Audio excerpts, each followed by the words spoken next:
Right. Can you see that full screen? Yes. Yes. So I'm presenting today The Sculptor Speaks. In 1961, Barbara Hepworth recorded a tape in a workshop in St. Ives, and the tape's purpose was for a recorded talk with slides for the British Council. And I found out about the existence of the tape as I was doing some research at the British Library.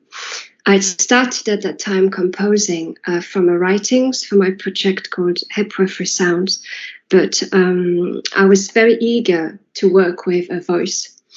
So it was quite exciting when I found out about the existence of the tape. So I booked a listening session at the British Library, and I heard the tape there for the first time in their audio booth. And I chose the word resounding because a voice had been muted and shelved temporarily at the British Library and was in waiting for a new carrier since it first sounded in 1961. Hepworth's voice was still, was no longer moving, nor sounding, and from the moment we are born, we try to use our voice to make sense of the world orally, and our voice emission is ephemeral. It's a breathing substance in movement, a living material whose vibration is transmitted through the air. And so the particles vibrate and collide one another in a wave pattern as sound waves. But when recorded, this reverberating voice becomes entrapped in space and time. It becomes a disembodied voice captured on a carrier, and the voice is objectified and no longer refers to itself, to its source, but becomes a distinct sound object, which can be played back at a later stage and eventually reconsidered and resounded. And so through the practice of resounding, Hepworth's voice becomes a moving entity. The French composer Christian Zanesi, who's the former director of the Groupe de Recherche Musicale in Paris, in relation to his work with archives with his project Archion, said to me that the archives are in movement.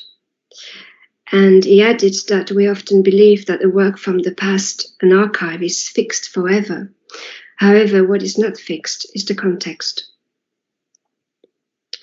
And so this archival voice of Hepworth behaves as a moving entity, evolving accordingly to context and time. Jacques Derrida stated that the cinema is the art of allowing the ghosts to come back. So is the practice of resounding the archival voice. In the age of technological reproducibility, since the recorder itself is an archiving machine, every recording is a priori an archival object, which can potentially resound anew in space and time. So the first version of The Sculptor Speaks was a stereo version for broadcast and Resonance Extra, which is part of Resonance FM, the arts broadcast platform. And the version was transmitted on the 10th of January 2020, coinciding with Barbara Hepworth's date of birth. The second version is a 35-minute audiovisual piece, which I published online in the midst of COVID last summer. And I'm going to play several excerpts, but first I would like to briefly run through the visual's creative process. So on the left, these are footage I collected in St. Ives on the beach. And I drew from her relationship to landscape, and in particular, the Cornish landscape. And on the right, I made a small maquette with washi tape, creating some geometric forms. And this led me to make 20 slides by cutting small fragments of pink acetate, which I inserted into the slide frame. And there is a correspondence here with the fact that The Sculptor Speaks was originally a talk with slides. Then On the left, this is me filming in the studio. So what I did is I worked with the superimposition of layers, combining analog and digital projection. So the slides of geometric shapes were projected onto the seascape in motion, and the projected result was filmed again. The slides bring a kind of grainy texture with stains, and that counterbalance with the clean digital lines, which were done at the final stage. So the array, the geometric line, was conceived with After Effects, and for this I collaborated with Antoine Kendall, and the geometric line is being slowly drawn, completing a full cycle over the duration of the piece.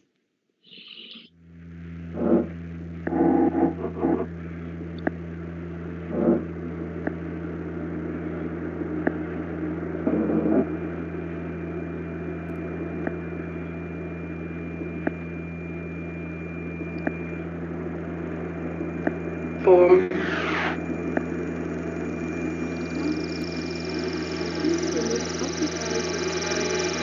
And at the same time, fully formed as a stone form, or wood form, or marble form, in my mind.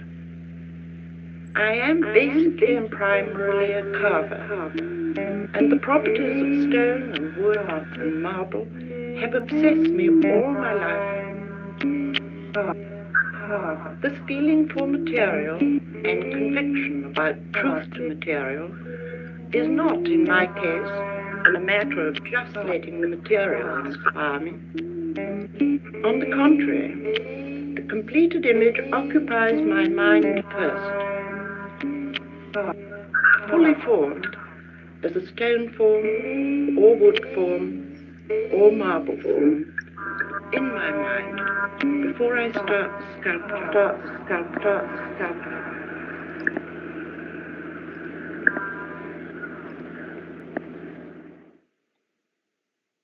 So the voice is a material, and I'm applying principles of sculpture to Hepworth's voice to manipulate its texture as direct carving of the sound material, exposing the material itself and often resulting in the abstract. And direct carving was introduced by sculptor Constantin Brancusi at the beginning of the 20th century and adopted by Barbara Hepworth. And it's an approach where the actual process of carving suggests the final form. And it's perhaps because I mostly work in the concrete, manipulating sound fragments from a music concrete lineage that I've embarked on resounding this tape. And so the emphasis is on manipulating the sound material and revealing the work of art within the tape. In my resounding, the whole original material is being reworked. I could have fragmented a voice and make a kind of collage piece, but I chose to maintain the linearity of the original material. Metal has an entirely different kind of structure, and as I have said, it took me nearly 30 years to find a way of using it. Where I felt free to work in metal, I needed to understand it in order to be stimulated by it. I came to enjoy its very exciting properties experimenting with sheet metal. I bent and twisted the sheets under tension until I found out the nature of its construction and forced it to express what I wanted by its nature and not against its nature. I worked entirely by instinct, cutting, shaping, and rubbing the metal into what I wanted until the final moment of bending and twisting the whole thing. Either it worked or all was lost. There was no possible retreat, or all was lost.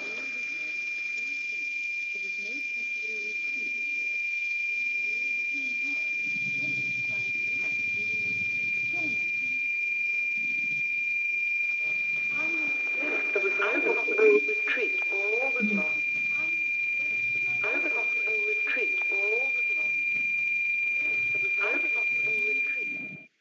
So in this excerpt, all the sounds are generated from her voice, even the really high pitch. Additionally, for the piece, I've also used some kind of sound wave tones like foghorns or pitch down to create low bass. But this is the core is really manipulating the voice. I have some music concrete sound in the background. They're setting up scaffolding. So I've used several software. It doesn't really matter what I've used, but this one, maybe I just wanted to highlight it quickly. It's Audio Sculpt.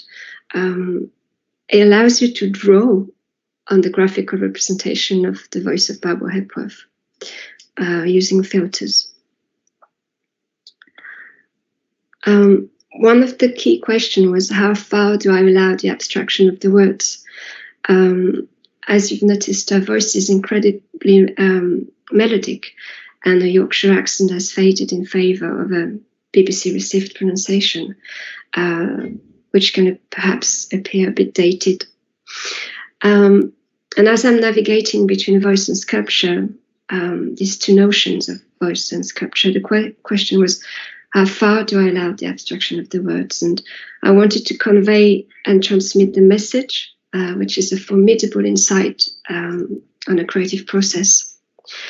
So I constantly negotiated between the semantic voice and the emergence of an abstracted voice, a sculptural vocal entity. The other question was how to deal with the tape crackles. The material I worked from is very crackly, noisy, and certain frequencies of the voice are quite sharp at first, and they required some digital treatments, equalization. But something that came up recently, actually last week, and you'd think I would have thought about that before, but sometimes, things come up. 2 years, 3 years in the process of working on something, is that the crackles are normally associated with vinyls and vinyl reproduction. And suddenly I wondered, why are there so many crackles on this tape? And the outcome is probably that the original master could have been transferred as a backup medium on a vinyl record. And it's likely that the vinyl copy would have been sent out by the British Council for the talk to happen in other locations.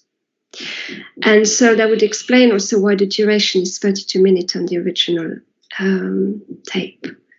So then when I thought about it, I thought this is really interesting. And I was wondering, where are the vinyls of the Sculptor Speaks? I'm sure they are sitting somewhere. It'd be interesting to research them. So approaching the analog material, I worked with the defaults of the material. I even emphasized the clicks of the tape at time to create rhythmic patterns. And also the tape, the material I work from is quite damaged at some point. So the voice is muffled when Hepworth is recalling the wartime. So I did not attempt to repair the tape, but I played with the sonic narrative as she recalls the beginning of the war in London. And I'm going to play an excerpt of that. When war broke out in 1939, I had moved with my young family from London to St. Ives in Cornwall, where I still live.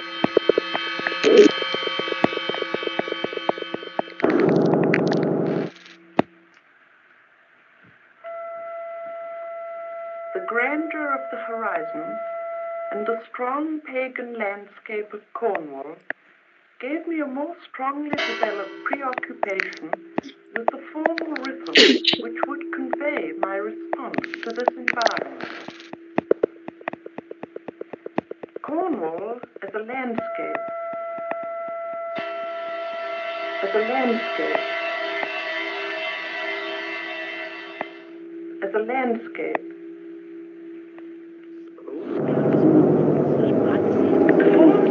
sculptures are the forms of my thoughts, and also my bodily sensations being related to the universe, at a time when all life and freedom was threatened by the course of world war.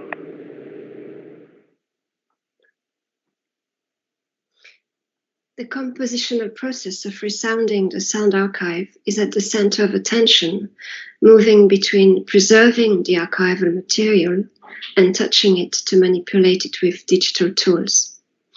So, without wanting to disrupt the coherence, I've had to navigate a thin line of authenticity to Barbara Hepworth and also to myself. I had to find my voice, my angle within this archival material. Also, working from the spoken word as a unique source, the tape could appear too wordy at times. And so I created negative space at some point by slightly extending the tape's duration. And I felt really conflicted to edit a small part of the text out. But when you think about it, the tape had already been edited by Sir Alan Bowness, a late British art historian, and it was already a transcription of a given reality and a new sound object to which I'm now giving a new resonance. This is the original open reel tape. I wanted to find out about it, so I contacted the British Library. Because what I worked with was a digitized audio file. So the lead curator, Stephen Clearly, kindly provided these images and valuable information. And so what he said is that they have the original 7-inch master tape plus 2 copies. They are 7-inch and 5-inch diameter respectively. And the copies were not made by the British Library. They were made by the British Council before they received the collection. And the audio file was made from a CDR transfer of the analog master, which was made in October 2000. So I could easily access the audio content of this 1961 open reel tape because it had been digitized from its analog state. The emergence of digital preservation has greatly contributed to the transmission of our sound heritage, facilitating access for the public and researchers. But it's a durational process that requires a constant update of formats and as they become obsolete. But the British Library has worked a lot in that direction. Another question was, as I was looking at the tape's picture, I wondered which recording device she could have used in 1961. It's the analog era. So there was the Nagra 3, the portable magnetic tape recorder, made its entrance in 1957. So sound capture became mobile at that time, liberated from technical constraints of the studio. There was also the Hua, the main competitor of the Nagra, that developed a reporter's portable tape recorder, and they were used a lot in the broadcast by the BBC because they were much more affordable and smaller. The Hua was used a lot in the UK at that time, so perhaps this is the device she used, but she could have also used a Telefunken, a Grundig, a Philips, all worked with 7-inch tape. But the point is that the emergence of this domestic tape recorder and this portable technology allows Barbara Hepworth in 1961 to capture from her own workshop her voice and her surroundings. Did she operate the recording device herself? This is the kind of thing I think as a sound producer. I can speculate that she did record herself on her own because most of the domestic tape recorder of the time seemed fairly straightforward. You just had to press play. And even if it was set up by a technician at first, or if the tape was implemented by a technician, on the original 1961 tape, we can hear the ambient sounds throughout her voice.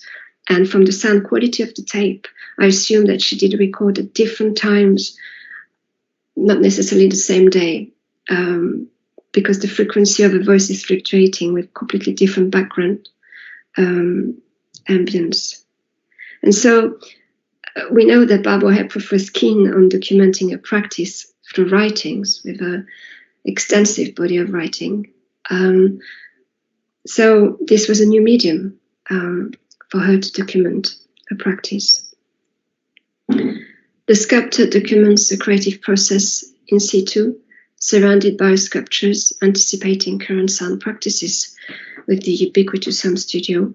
Hepworth, the sculptor, records and speaks as the artist documenter when knowledge is materialized in sound. The practice of resounding deals simultaneously with the temporal and spatial transmission of audio signal and the transmission of cultural heritage and knowledge. With Barbara Hepworth's tape Resounded, we access a distinct dimension to sense a legacy, the dimension of the oeuvre. And to conclude, in resounding her voice, my purpose is to broaden our experience and understanding of Barbara Hepworth's legacy through an oral investigation, voice as sonic documentation.